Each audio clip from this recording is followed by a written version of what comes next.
as someone who is actually, you just told me that you're about to move from kind of a home working situation to going into an office.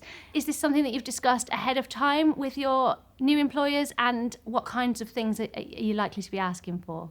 I think to prepare myself for the move, I think I always knew that I wasn't going to stay remote forever. So I've always tried to factor in what it'd be like being in the office, because autistic people work on routine and regularity. Even when I was working from home, I'd simulate a trip in the rush hour traffic. I'd simulate walking around my local village to sort of put myself in the headspace and sort of separate myself from that waking up to going into the office. So moving from that to that will be the same when I go into the new role. Just keeping that consistency of what you did previously.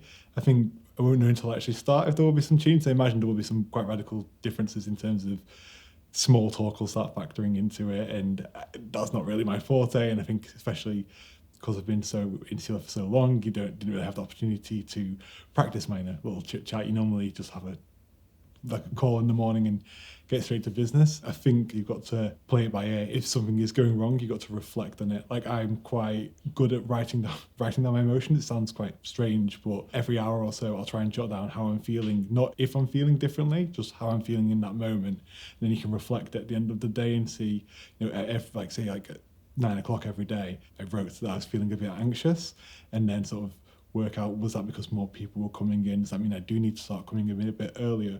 Or maybe I do need to ask if I can go a bit later? A sign of a good employer is that they are more than willing to make these adjustments for you. So Ros, having moved from being a student and training as an occupational therapist into a work situation, I know that it can be a difficult process and it might not happen straight away in terms of asking and figuring out what accommodations you need. Can you talk a little bit about what that process has looked like for you? When I started work, I kind of went through, at university, I made this strength-based support plan. So in it, I kind of talk about a strength that I have or a quality. Like, for instance, I'm very honest. And then I talk about how that can be a strength and how that can be a limitation. So in some work environments, like my honesty, it can feel like I'm stepping on people's toes. And then I talk about the kind of supporting strategy that I need. So I sat down with my line manager and I went through this strength-based support plan. So in that case, the kind of accommodation is for me to talk through things with my line manager or another trusted colleague if I felt like I didn't know how to say something. So that's been really useful, but it has been a kind of adjustment period. I've been in the job about 6 months and I'm now coming to the point where I'm like, I think I'm ready to review the support we've put in place and change it. And I think that's the thing that's really important to me, is knowing that you can change things. Like, your support will look different at different points because of your life changes, but also you might not know what you need when you start a new job, even if you have known what you've needed in another situation, because each job is very different. And so having someone that you trust, who you can sit down and go, hey, we need to change things up. And I'm about to go through that process at the moment. I think it's really useful to think of this in terms of not trying to do everything all at once, because I think as autistic people, we can be quite black and white, and we can be quite right.